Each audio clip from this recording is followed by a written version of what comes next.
Hello dear students, तो आज हम लोग पढ़ेंगे रिफ्रैक्शन ऑफ लाइट क्लास 12 का। ठीक है, तो देखिए बेटा, रिफ्रैक्शन पे पहले चर्चा करने के लिए सबसे पहले हमको रेफ्रैक्टिव इंडेक्स के बारे में चर्चा करना पड़ेगा। क्योंकि क्या होता है, speed of light in different media is different. ठीक है, अगर हम लोग थोड़ा देखें, speed of light c is equal to क्या पढ़ेंगे, 1/√μ0 into epsilon nought, where mu not क्या है, म्यू नॉट आपका पहले आपने देख चुका होगा EM वेव में, म्यू नॉट है आपका एब्सोल्यूट परमेबिलिटी और एप्सिलॉन नॉट क्या है, absolute permittivity.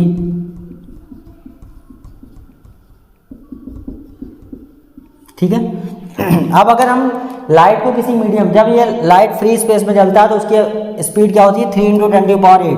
c is equal to आपका क्या है, 3 × 10⁸ मीटर पर सेकेंड। ठीक, जब इसको हम किसी मीडियम में ले जाएंगे, व्हेन ट्रेवल्स इन मीडियम, जब बेटा किसी मीडियम में जाएगी तो वेलोसिटी क्या हो जाएगा v, और इसको हम लिखेंगे था 1/√।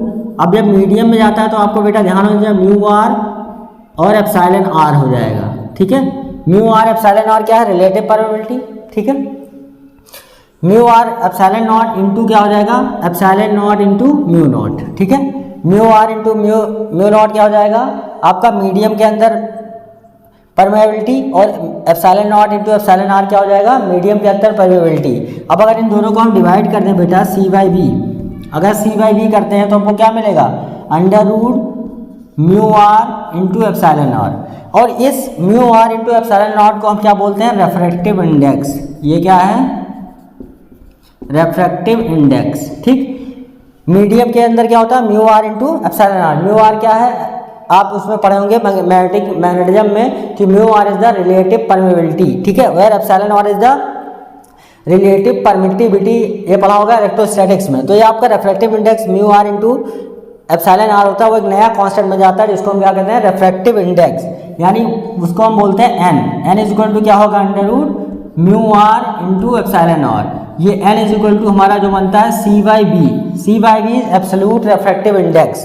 अब एब्सोल्यूट रेफ्रैक्टिव इंडेक्स क्या होता है, speed of light, ratio of speed of light in free space to the speed of light in medium is called absolute refractive index. तो n क्या है आपका यहाँ पे बेटा, एब्सोल्यूट रेफ्रैक्टिव इंडेक्स। ठीक है, समझ गए ना, तो इसको कहते हैं हम एब्सोल्यूट रेफ्रैक्टिव इंडेक्स। ठीक, अब यहाँ पे देखें रेफ्रैक्टिव इंडेक्स को हमने अभी देखा कि क्या है, रेफ्रैक्टिव इंडेक्स, इसको कहा n इज इक्वल टू आपको क्या मिला, c/v। अब इसको बेटा का पढ़ेंगे ऐसे, n medium with respect to air. ये क्या है, n medium with respect to air. अब एयर का रेफ्रैक्टिव इंडेक्स क्या होता है बेटा, 1, क्योंकि वहां पे म्यू नॉट एप्सिलॉन आर और एप्सिलॉन म्यू नॉट दोनों की वैल्यू क्या होती है, यही आपने पढ़ा, √μr इंटू एप्सिलॉन आर, और mu R equal to 1, epsilon R is equal to 1 for free space या एयर में इनकी वैल्यू क्या होती है, 1। इसीलिए आपका क्या होता है, जो एयर होगा, एयर में स्पीड ऑफ लाइट कितनी होगी, 3 × 10⁸। ठीक, यानी इसको हम क्या पढ़ेंगे, medium with respect to air. Refractive index को क्या पढ़ेंगे, medium with respect to air दिया जाता है। ठीक है, अब देखिए इसके बाद आता है आपका रिफ्रैक्शन। चूंकि speed of light in different media is different, so when light travel from one optical media to another it deviates from its path. क्या होता है बेटा, जैसे लाइट आपकी एक मीडियम से दूसरे मीडियम में जा रही है, मान लिया ये कोई आपका डेंसर मीडियम है, ये क्या है आपका रेरर मीडियम। अब लाइट यहाँ पे आई तो यहाँ पे देखिए, जहाँ पे इंसिडेंट होती है वहाँ पे हम नॉर्मल बनाते हैं। नॉर्मल क्या है, आपकी इमेजिनरी लाइन है perpendicular to surface at the point of incidence. ये हो गई आपकी नॉर्मल, इसको बोलते हैं एंगल ऑफ इंसिडेंस। ये क्या है आपका यहाँ पे एंगल ऑफ इंसिडेंस। तो बेटा याद रखना है, डेंसर से रेरर के लिए डर मीन्स डेंसर, इधर क्या हुआ रेरर, तो विंड किधर होगी, अवे फ्रॉम नॉर्मल। आप डर याद रखिएगा, जब लाइट डेंसर से रेरर जाएगी तो अवे फ्रॉम नॉर्मल विंड होगी, और जब रेरर से डेंसर जाएगी तो टूवर्ड्स नॉर्मल विंड होगी। इसको याद करने के लिए अच्छा तरीका है, डर याद रखें आप लोग। तो डेंसर से रेरर जा रही है, अवे फ्रॉम नॉर्मल, मतलब जाती तो सीधे चली जाती है, ये क्या होगी, नॉर्मल से दूर हट जाएगी, ये हो गया r। इसको क्या बोलेंगे, r। तो हम क्या पढ़ते हैं बेटा, रिफ्रैक्शन क्या होता है, when A ray of light travels from one optical media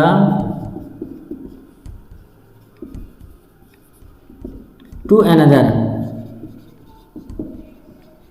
It deviates from its path. Phenomena is called refraction. ठीक है, आप बेटा समझ गए होंगे, जब लाइट एक मीडियम से दूसरे मीडियम में जाती है तो अपने पाथ से डेविएट हो जाती है, जिसको हम क्या कहते हैं, रिफ्रैक्शन। इसका कॉज क्या होता है बेटा, कॉज ऑफ रिफ्रैक्शन क्या है, speed of light is different in different media.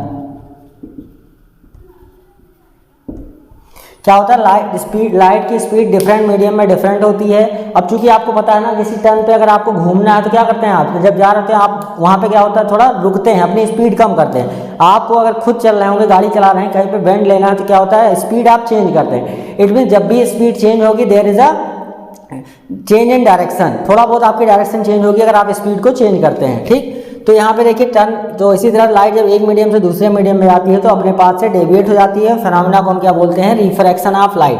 अब इसके बाद बेटा आएगा लॉज ऑफ रिफ्रैक्शन। ठीक है, लॉज ऑफ रिफ्रैक्शन क्या कहता है, समझना बहुत जरूरी है। मान लिया ये लाइट को है जिसका रिफ्रैक्टिव इंडेक्स n1 है, ये क्या है, n2 है। लाइट n1 रिफ्रैक्टिव इंडेक्स से n2 में जा रही है। ठीक, तो पहला लॉ क्या कहता है, incident ray normal and refracted रे all lies on same plane at the same point of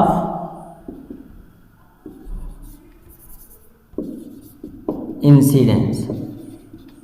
ठीक, अब दूसरा लॉ जो है वो क्या है आपका, स्नेल लॉ। स्नेल्स लॉ क्या कहता है कि ratio of sine of angle of incidence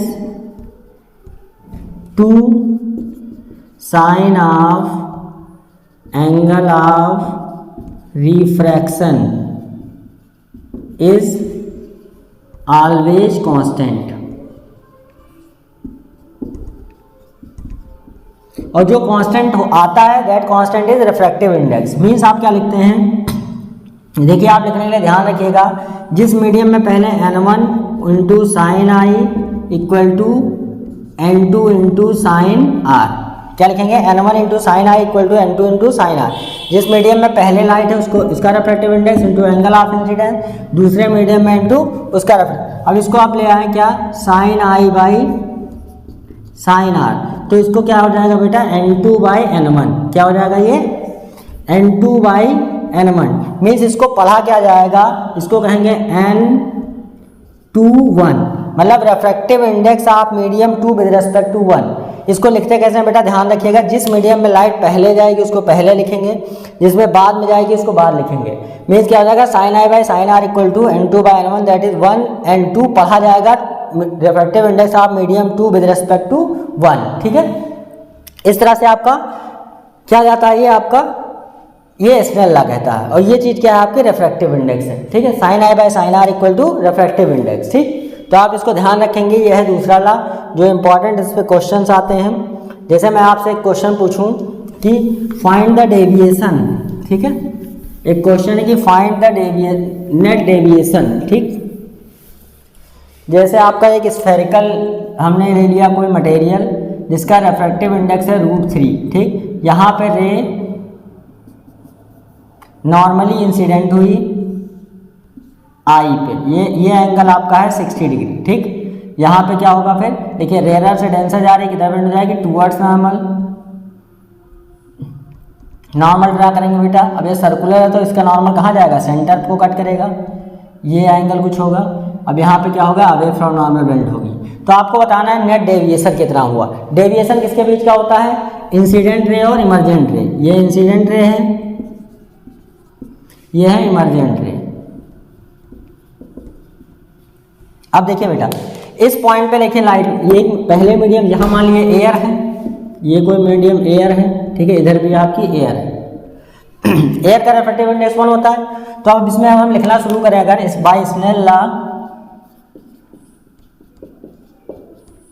तो स्नेल लॉ क्या कहता है? साइन आई n1 क्या है? 1 into sine 60 is equal to n2 कितना है? √3 इंटू साइन आर। अब देखिए साइन 60 कितना होता है बेटा? √3/2, ये हो जाएगा √3 इंटू साइन आर। √3 कट गया तो आर की वैल्यू कितनी आ गई? 30 डिग्री। यानी यहाँ आपको पता चल गया कि एंगल ऑफ रिफ्रैक्शन ये कितना होगा? 30 डिग्री। ये एंगल आपका कितना आ गया? 30 डिग्री। ठीक, अब ध्यान से देखें, अगर ये 30 डिग्री है तो ये दोनों रे क्या है? रेडियस है, तो ये आइसोसेलेस ट्रायंगल बनना है यहाँ पे। ठीक है, तो ये 30 है तो ये भी क्या हो जाएगा? 30 डिग्री। अब ये 30 आया तो sine I equal to sine R फिर लगा दें अगर हम, तो यहाँ पे फिर से जाहिर सी बात है, अगर 60 पे एंटर किए 30 पे डेविएट हुई तो 30 पे एंटर डेविएट हो रही है तो यहाँ पे कितने डेविएट होगा? 60 डिग्री पे। कितने डिग्री पे होगा? 60 डिग्री पे डेविएट होगा वो। तो ये अब देखिए हमको बताना है डेविएशन। डेविएशन क्या होता है? Incident ray. अगर इंसिडेंट रे को हम आगे बढ़ाएं तो ये ऐसे जाती, ठीक, और इमरजेंट रे को आगे लेके जाएं तो कैसे जाएगी? ऐसे। हमको ये वाला एंगल बताना है, ठीक, वो एंगल हमको बताना है इंसिडेंट रे और डेविएटेड रे के बीच में। अब देखिए ना, ये ना 30 है तो ये कितना आ जाएगा? 60, ठीक है, और यहाँ 30 है तो ये कितना आ गया? 60 डिग्री। ठीक है, यहाँ पे कितना आ गया? देखिए ये 30 तो ये 60 डिग्री एंगल बन गया। ठीक, ये 30 तो ये ऊपर वाला 60 बन गया। अब यहाँ पे देखिए कितना आ गया? 90 डिग्री। यहाँ पे डेविएशन कितना हो रहा है? 90 डिग्री। अगर आप ध्यान से देखें तो यहाँ डेविएशन कितना हो रहा है? यहाँ पे देखिए ये 60 सॉरी, देखिए यहाँ पे 30 डिग्री तो यहाँ बना 60, ये 30 है तो ये भी एंगल हो गया 60। अब 60 120, ये कितना हो जाएगा? यहाँ पे डेविएशन 60 डिग्री। कितना आ जाएगा डेविएशन? 60 डिग्री। तो यहाँ पे डेविएशन जो आपका निकल के आया बेटा वो कितना आया? 60 डिग्री। ठीक है, और कैसे हुआ? Clockwise, 60 degree clockwise. ये आपका डेविएशन निकल के आ गया। ठीक, अब दूसरा बेटा हम आते हैं, प्रिंसिपल ऑफ रिवर्सिबिलिटी क्या कहता है। ठीक है, ये तो हो गया रिफ्रैक्शन। दूसरी चीज है principle of reversibility.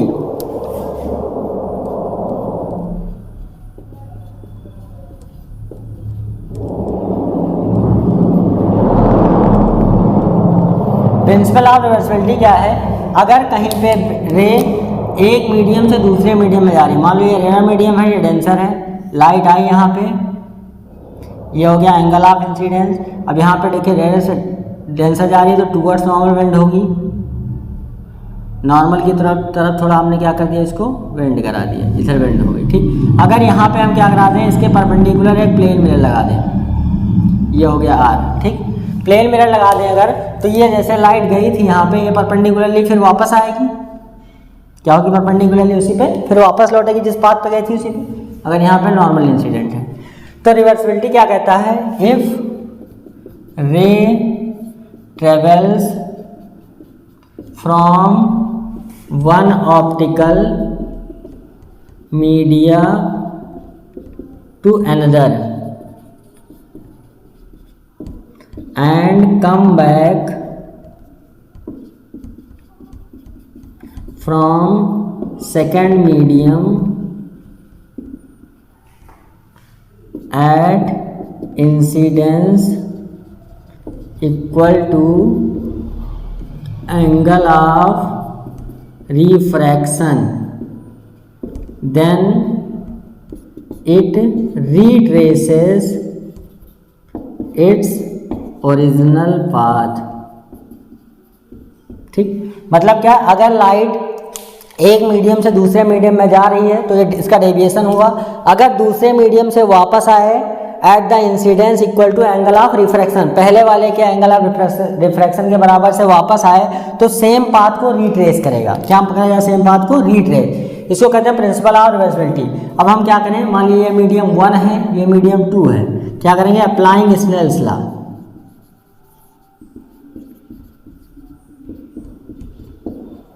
Snail law apply करें तो क्या लिखेंगे? Sine I by sine R. अब पहला मीडियम दूसरा मीडियम, ठीक, ये हो गया 1 फॉर मीडियम 2 to 1। अब 2 to 1 के लिए करेंगे तो इंसिडेंस क्या हो गया R, तो रिफ्रैक्शन क्या आ गया I इक्वल टू 2n1 लिखा जाएगा। अगर इन दोनों को हम मल्टीप्लाई कर दें आपस में तो क्या मिलेगा हमको, इधर तो 1 हो जाएगा, यानी 1n2 into 2n1 equal to 1, यानी 1n2 equal to 1/2n1। It means अगर एक मीडियम का refractive index with respect to दूसरे का दिया है और दूसरे का विद रिस्पेक्ट टू पहले पूछे तो हम क्या कर देंगे 1n2 2n1, ठीक है। इस तरह से हमारा एक दूसरे का रेसिप्रोकल होगा, ठीक। अब थोड़ी और हम चर्चा करेंगे रिफ्रैक्टिव इंडेक्स पे, तो देखिए ड्यूरिंग रिफ्रैक्शन, देखिए रिफ्रैक्शन में ड्यूरिंग रिफ्रैक्शन क्या होता है, पहली चीज लाइट है, लाइट वेव, तो उसकी प्रॉपर्टी होगी फ्रीक्वेंसी, वेवलेंथ और वेलोसिटी। क्या प्रॉपर्टी होगी, फ्रीक्वेंसी, वेवलेंथ और वेलोसिटी। फ्रीक्वेंसी क्या रहती है, रिमेन्स अनचेंज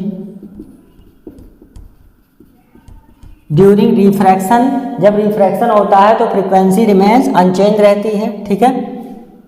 वेलोसिटी क्या होगा, चेंज होगी, और लैम्डा भी क्या होगा आपका, चेंज, ठीक। तो अभी आपने देखा था, हमने क्या पढ़ा, रिफ्रैक्टिव इंडेक्स,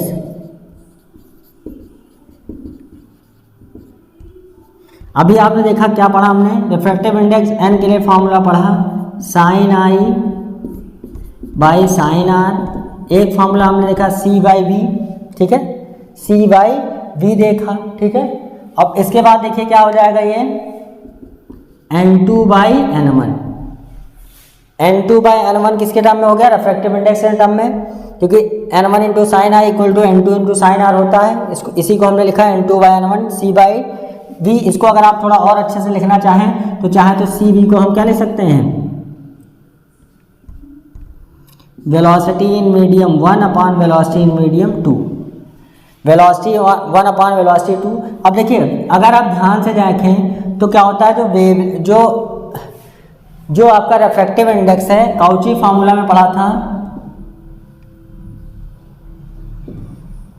क्या होता है, n inversely proportional to wavelength. Refractive index inversely proportional to wavelength होता है, तो ये क्या आ जाएगा आपका λ1/λ2, क्या आ जाएगा, λ1/λ2। ये बहुत इंपॉर्टेंट फार्मूला है, किसी भी टर्म में आपसे पूछा जा सकता है। n equal to sine I by sine R, इसको हम लिख सकते हैं वेलोसिटी के टर्म में, वेलोसिटी मीडियम 1 वेलोसिटी मीडियम 2, ठीक है। रिफ्रैक्टिव इंडेक्स क्या होगा, मीडियम 2 विद रिस्पेक्ट टू 1, इसको पढ़ा क्या जाएगा, refractive index of 2 with respect to 1। अगर medium refractive index of 2 with respect to 1 लिखा जाए sine I by sine R, तो ये हो जाएगा V1/V2 velocity medium 1 velocity medium 2। ये क्या हो जाएगा, n2/n1 रिफ्रैक्टिव इंडेक्स अलग अलग दिया है, ये क्या हो जाएगा λ1/λ2 वेवलेंथ के टर्म में। ये फॉर्मूला याद रखिएगा, कई बार आपको वेवलेंथ के टर्म में भी निकालने के लिए आ सकता है, ये चीज़ें भी पूछी जा सकती हैं, ठीक। अब देखिए हमको पढ़ना क्या है, रियल डेप्थ और अपैरेंट डेप्थ का रिलेशन, ठीक। Real depth and apparent depth. अगर हम ध्यान से देखें, अगर मान लिया कोई कंटेनर ले लें, इसमें लिक्विड भरा हुआ है, ठीक, जिसका रिफ्रैक्टिव इंडेक्स मान लो n है, जिसका रिफ्रैक्टिव इंडेक्स क्या है, n। अब ध्यान से देखें, अगर कोई ऑब्जेक्ट यहाँ पे रखा है तो जो रे नॉर्मल जाएगी वो तो नॉर्मली रहेगी, ठीक है। फिर हम ध्यान से देखें, जो रे यहाँ से जा रही होगी वो क्या हो जाएगी, अब लाइट कहाँ जा रही है, डेंसर से रेयर, तो किधर बेंड हो जाएगी, अवे फ्रॉम नॉर्मल। ये एंगल I हो गया, डेंसर से रेयर किधर हो गया, अवे फ्रॉम नॉर्मल, ये बन गया, ये रे ऐसे जाती है यहाँ पे, ठीक। अब ध्यान से देखें, ये पॉइंट क्या है, इसको मैं नाम दे रहा हूँ A, ये B, इसको O, इसको कहते हैं P पॉइंट, ठीक है। अब अगर इसमें देखें क्या है, एक मीडियम है, इसका रिफ्रैक्टिव इंडेक्स n है, मीडियम के अंदर क्या रखा है, ऑब्जेक्ट, ठीक है। अगर हम ध्यान से देखें, हम यहाँ से इसको देख रहे होंगे अगर, तो ऑब्जेक्ट हमको कहाँ दिख, एक्चुअली में है यहाँ, लेकिन रे आती यहाँ दिख रही है तो जो OA होता है वो होता है रियल डेप्थ, यहाँ पे ओ ए क्या हो गया आपका रियल डेप्थ, और जहाँ पे अपीयर हो रहा है O B is apparent depth.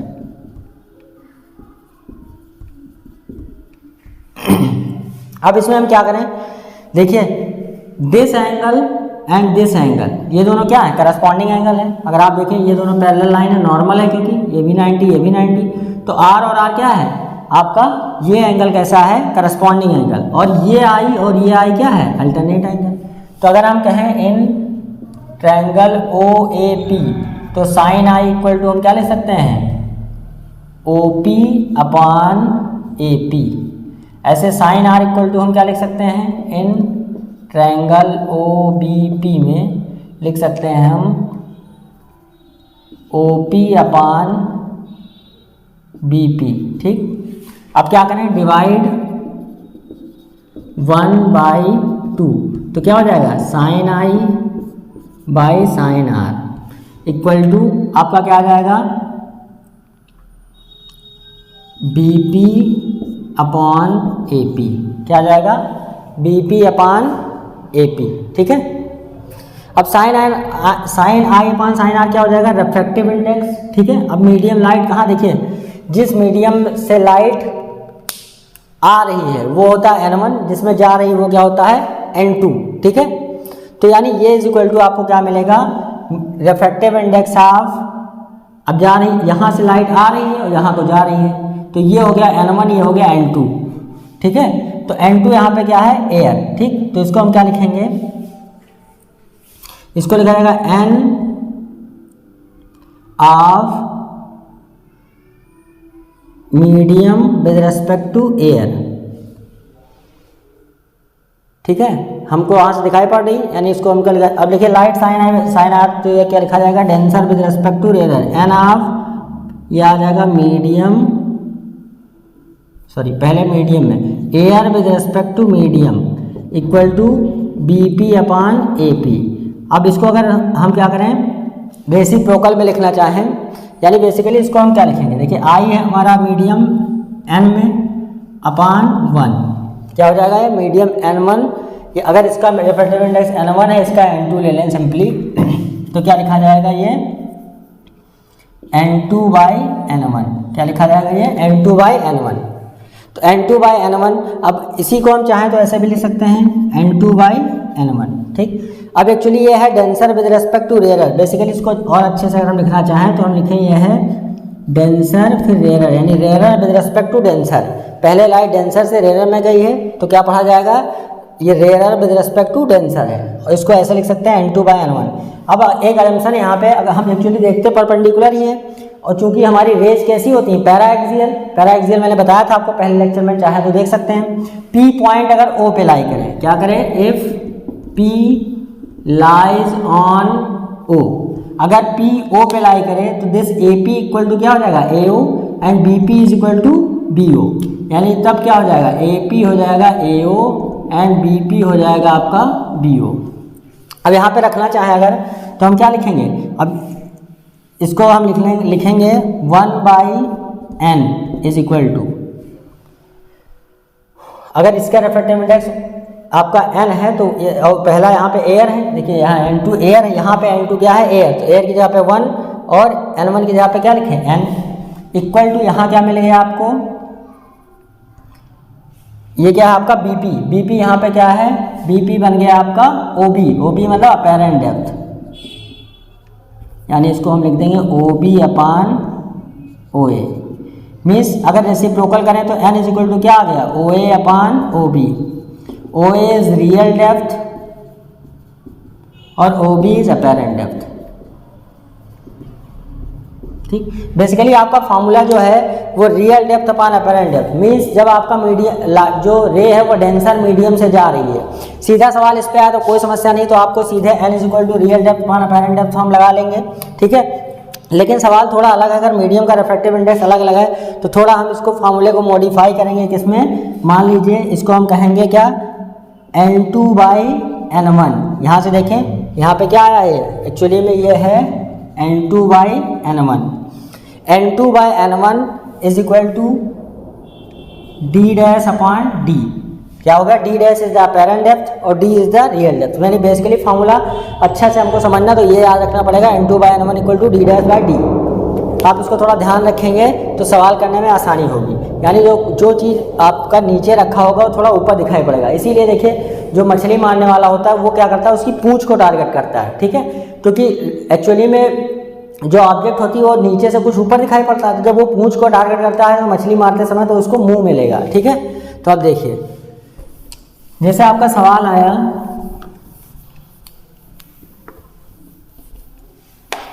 Question में ले लूं, क्या है, अ कॉइन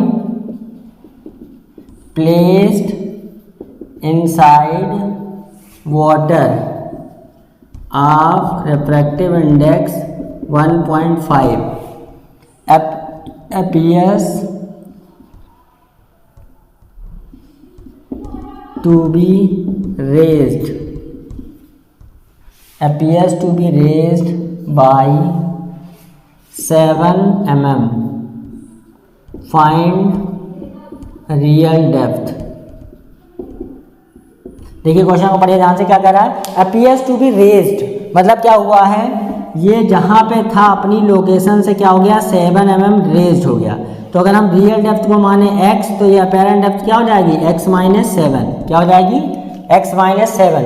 तो अभी हमने आपने क्या पढ़ा, n is equal to real depth upon apparent depth. तो ये n आपका 1.5 है, रियल डेप्थ x है, अपेरेंट डेप्थ हो गया x-7। आप इसको सॉल्व करेंगे तो x इक्वल टू आएगा 21 mm, ठीक है। यहाँ सॉल्व करेंगे तो x इक्वल टू कितना आ जाएगा, 21 mm। ये तो क्वेश्चन सिंपल था, इसमें कोई समस्या नहीं आई। लेकिन अगर ध्यान से देखें, हम दूसरा सवाल एक लेते हैं जिसमें आपको ज़्यादा क्लियर होगा कि basically n is equal to हमको मिल गया, n इज इक्वल टू हम कह सकते हैं real depth upon apparent depth, ठीक। यानी अभी हमने क्या पढ़ा था, N2/N1 इक्वल टू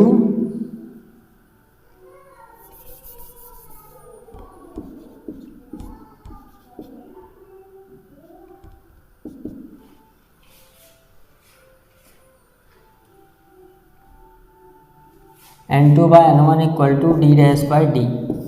क्या पढ़ा था हमने, N2/N1 is equal to D dash by D. इससे ध्यान देखें, जैसे एक सवाल है आपका, एक फिश है जो पानी के अंदर यहाँ पे कहीं है,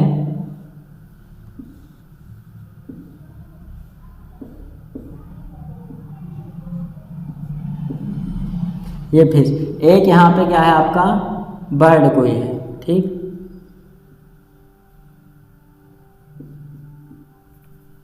चलिए बर्ड बनाइए, ये कोई बर्ड है, ठीक। यहाँ पे कोई बर्ड है, ये यहाँ से यहाँ तक इसकी डिस्टेंस है 40 सेंटीमीटर और यहाँ से यहाँ तक इसकी डिस्टेंस है 30 सेंटीमीटर। इसका refractive index n is equal to 3/2 है।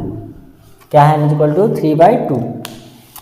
अब देखिए यहाँ पे आपसे पूछा जाए कि जब आपका बर्ड देख रही है फिश को, तो क्या है, आप क्वेश्चन क्या है, डेप्थ कहेगा डिस्टेंस अपीयर्स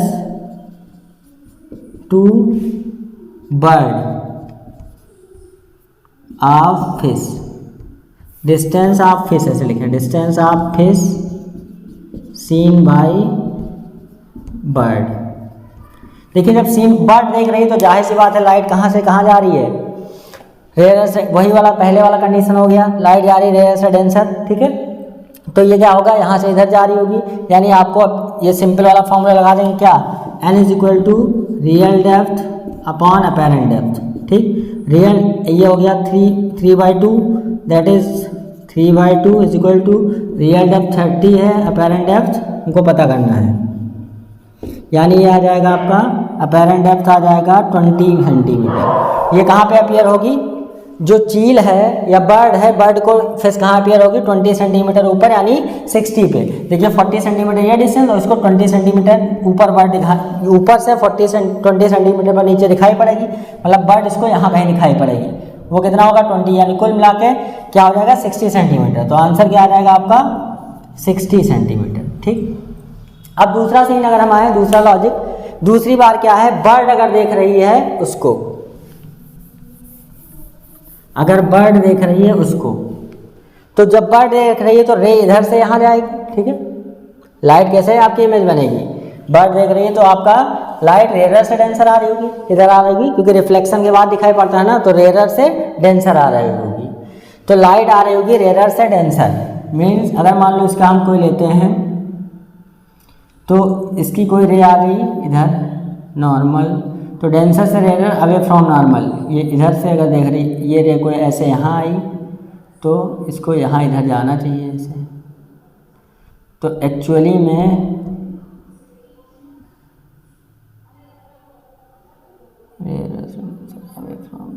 सॉरी देखिए यहाँ से कोई रे आई अगर, तो रेयर से किधर बेंड हो जाएगी, डेंसर यानी टूवर्ड्स नॉर्मल बेंड होगी थोड़ा ऐसे। जो रे इधर से इधर को आएगी वो इधर की तरफ बेंड हो जाएगी थोड़ा, इधर ऐसे जा रही होगी ना। यानी एक्चुअली में अगर देखें इसको आगे से एक्सटेंड करेंगे बेंड तो ये थोड़ा ऊपर दिखाई पड़ेगा। क्या होगा, थोड़ा ऊपर दिखाई पड़ेगा। कैसे, N2 देखें यहाँ पे, N2 मतलब कहाँ है, जहाँ पे रे जा रही है। ठीक है, और N1 कहाँ है, जहाँ से रे आ रही है। तो जहाँ से आ रही है N2 यहाँ पे कितना हो गया 1.3/2, N2 हो गया 3/2 अपॉन N1 हो गया 1 d डैश अपॉन d कितना हो जाएगा, अब ये डिस्टेंस कितना है 40, तो d डैश आपका कितना आ जाएगा 3/2 इंटू 40 दैट इज 20, यानी आ गया 60 सेंटीमीटर। यानी जो फिश है वो इसको क्या अपीयर होगी, थोड़ा ऊपर दिखाई पड़ेगी यहाँ से। यानी इसका देखिए ये तो खुद 30 पे था ही, साथ में देखिएगा कहाँ पे इसको बर्ड कहाँ लगेगी 60 पे। तो क्या हो जाएगा टोटल डिस्टेंस जो फिश को बर्ड अपीयर होगी, bird appear to fish at 90 centimetre. समझिए, तो इसका मतलब ये है कि कभी ये जरूरी नहीं है कि हमेशा आपकी अपेरेंट डेप्थ हो वो कम ही आए, अपेरेंट डेप्थ ज़्यादा भी आ सकती है, डिपेंड्स ऑन द सिचुएशन। ठीक, तो N2/N1 d dash by D, N2 है मतलब क्या है, ध्यान रखिए, लिख लीजिए। N2 है आपका जहां रे जा रही है, N1 क्या है, जहां से रे आ रही है। N1 वो मीडियम है जहां से रे आ रही है, N2 वो मीडियम है जहां को रे जा रही है।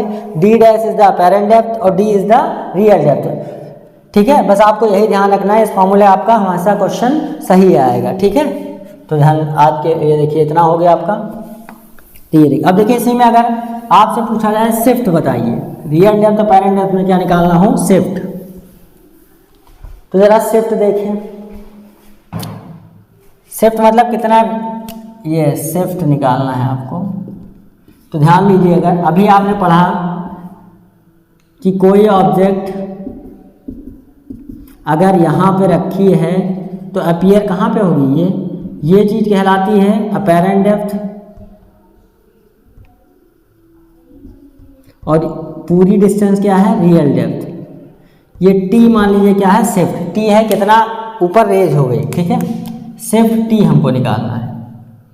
तो हमने अगर हम मान लें पूरी डिस्टेंस क्या है d, पूरी डिस्टेंस यहाँ से यहाँ तक क्या मान लें d, तो अपीयर कहाँ होगी d minus T, since n is equal to क्या होता है real depth upon apparent depth. तो n हो गया आपका n ही है, रियल डेप्थ आपकी क्या है d, अपेरेंट डेप्थ क्या हो गया d माइनस टी। तो क्या हो जाएगा आपका n into D minus n into T equal to D.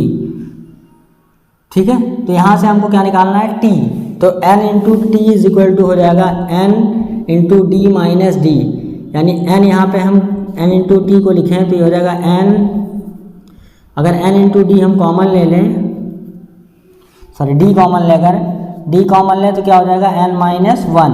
तो यहाँ से अगर t इक्वल टू इक्वेट करेंगे तो d अपॉन ये आ जाएगा 1-1/n।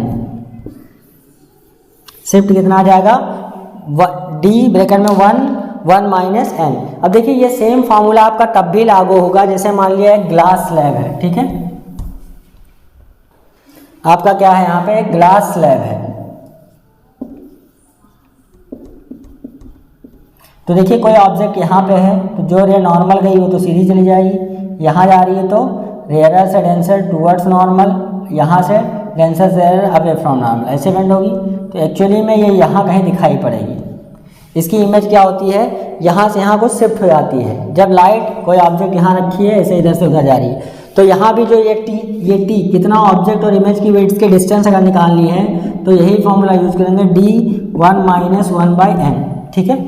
क्या है, ग्लास स्लैब रखा है, उसके नीचे कोई ऑब्जेक्ट है, उसकी डिस्टेंस इतनी है, फिर उसकी इमेज यहाँ बनी, तो ऑब्जेक्ट और इमेज के बीच की जो डिस्टेंस होगी, ऑब्जेक्ट और इमेज के बीच की डिस्टेंस टी, वो इसी फॉर्मूले से लिखेंगे डी ब्रैकेट में 1-1/n। n is the refractive index of medium, ठीक है। तो इस तरह के इस पर भी रियल डेप्थ अपरेंट डेप्थ के कई सारे सवाल बन सकते हैं, नोट कर लीजिएगा, ठीक है। अब हम आते हैं दूसरा जो सबसे इम्पोर्टेंट फार्मूला है, आपका सबसे इम्पोर्टेंट पार्ट है जो आपके एग्जाम में ज़्यादातर पूछा जाएगा, जो क्या है आपका रिफ्रैक्शन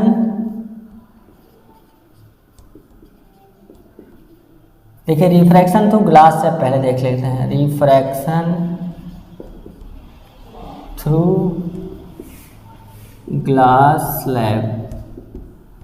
देखिए ग्लास स्लैब में रिफ्रैक्शन कैसे होता है, जैसे मान लिया कोई ग्लास स्लैब है ये, तो जो कोई रे ऑफ लाइट आई, ये हो गया एंगल ऑफ इंसिडेंस। अब कहाँ जा रही है, रेयर से डेंसर, तो किधर बेंड होगी, टूवर्ड्स नॉर्मल, ठीक है। अब कहाँ जा रही है, डेंसर से रेयर, तो बेंड होगी अवे फ्रॉम नॉर्मल, ठीक। तो अगर आप ध्यान देखें तो इंसिडेंट रे और ये चीज़ क्या है, दोनों पैरेलल हैं, इसको कहते हैं लेटरल डिस्प्लेसमेंट। लेटरल डिस्प्लेसमेंट ये क्या हो जाता है बेटा आपका लेटरल डिस्प्लेसमेंट। ये एंगल आपका क्या है, ये है आई, सॉरी ये आई, तो ये आर। अब चूंकि ये दोनों पैरेलल है तो ये भी क्या हो जाएगा आर, और ये हो जाएगा ई, इमरजेंट रे। यहाँ पे angle I is equal to angle E होता है। क्या सी बात है, सेम मीडियम में एंटर कर रही है, फिर सेम एंगल पे जा रहे हैं, तो सेम ये आई और ई बराबर होगा। अभी आपने देखा है प्रिंसिपल ऑफ रिवर्सिबिलिटी में, ठीक है, कि अगर रिफ्रैक्शन के बराबर एंगल ऑफ इंसिडेंस हो जाता है सेकंड मीडियम से फर्स्ट मीडियम के लिए, तो क्या होगा, दोनों चीज़ बराबर। तो यहाँ आई इज इक्वल टू ई होगा, उसका प्रूफ कोई दिखाने की ज़रूरत नहीं है।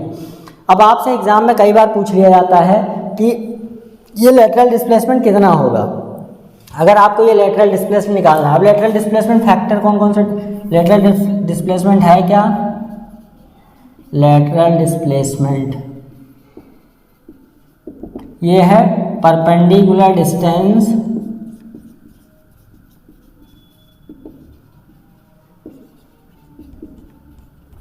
Between incident ray and emergent रे when a ray of light pass through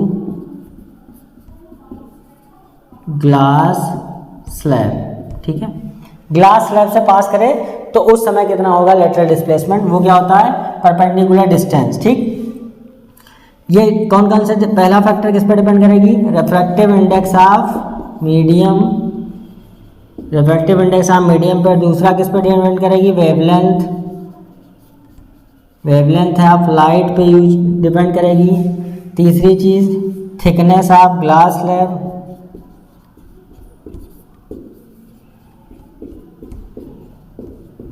thickness of glass slab, width, thickness क्या कहें इसको, विड्थ कह लीजिए, ये वाली डिस्टेंस को कहेंगे width. Width of glass slab जितना ज़्यादा होगा लेटरल डिस्प्लेसमेंट उतना ज़्यादा होगा, ठीक है। रिफ्रैक्टिव इंडेक्स, ठीक है, जितना ज़्यादा होगा आपका क्या होगा लेटरल डिस्प्लेसमेंट उतना ज़्यादा आएगा। वेवलेंथ जितना ज़्यादा होगा रिफ्रैक्टिव इंडेक्स उतनी कम आएगी, ठीक है। रेड लाइट के लिए जो आपका एंगुलर डिस्प्लेसमेंट होगा वो कम होगा, वायलेट लाइट के लिए क्या होगा, ज़्यादा होगा। ठीक है, समझ गए, ये तो कुछ फैक्टर्स हो गए। अब अगर मान लीजिए लेटरल डिस्प्लेसमेंट आपको निकालना है, ठीक है, कैलकुलेशन ऑफ लेटरल डिस्प्लेसमेंट।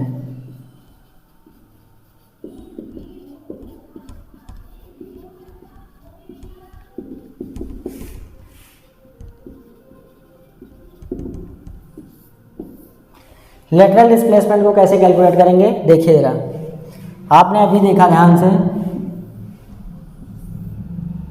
ये ग्लास स्लैब है,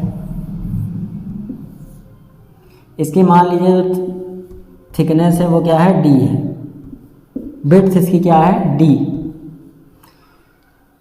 एक रे कोई इंसिडेंट हुई, ठीक, अब लाइट किधर आ रही है, रेयर से डेंसर टूवर्ड्स नॉर्मल बेंड हो गई, डेंसर से rare away from normal bend हो गई। ये रे ऐसे जाए थी तो सीधे चली जाती, इसको थोड़ा मैं और आगे नॉर्मल को एक्सटेंड कर देता हूँ। अब देखिए यहाँ से एक परपेंडिकुलर ड्रा कर लीजिए इस पर, ये मान लीजिए पॉइंट P1 है, ये पॉइंट P2 है, ये मान लो M है। अब चूंकि देखिए ये एंगल आपका I है, तो जो ये वाला एंगल होगा नॉर्मल के साथ, सॉरी नॉर्मल के साथ एंगल ये क्या है आपका R, ये क्या हो जाएगा आपका R। और अगर ये एंगल देखें ध्यान से, ये वाला एंगल, तो I क्या है आपका, अपोजिट है, वर्टिकली अपोजिट ये पूरा एंगल, और ये पूरा एंगल क्या है I, ये इतना पार्ट R है, तो ये एंगल क्या आ जाएगा I माइनस R, क्या आ जाएगा I माइनस R। अब अगर ध्यान से देखें, हम निकालें कि इसमें रख दें साइन I माइनस R, तो देखिए ध्यान से परपेंडिकुलर ये हो गया, हाइपोटेनियस ये हो गया आपका, तो परपेंडिकुलर हो गया P2M, यानी इसी को हम क्या कहेंगे, लेटरल डिस्प्लेसमेंट L कह लेते हैं। ये चीज़ क्या है, L, lateral displacement, that is पापा मेरे साथ खेलो आके।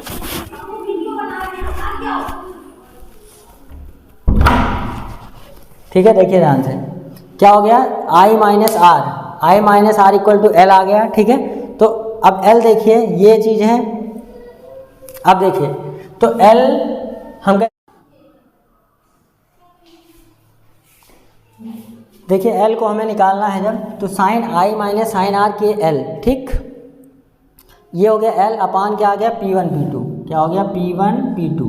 ठीक, अब यहाँ पे अगर देखें ध्यान से, तो हमारा P1 P2 ये L अपान आ गया, ये इक्वेशन 1 हो गई।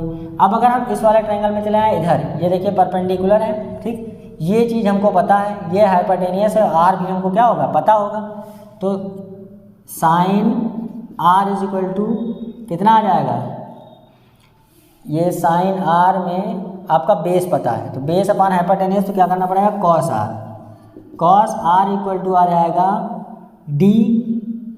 D हो गया बेस अपॉन हाइपोटेनियस क्या हो गया, P1 P2, तो यहाँ से P1 P2 आपका निकलता दिख रहा है D बाई कॉस R, इसकी वैल्यू वहाँ रख दीजिए, तो आपको L इज इक्वल टू क्या मिल जाएगा, P1 P2 into sine I minus R है, यहाँ से P1 P2 क्या है, D sine I minus R upon cos R।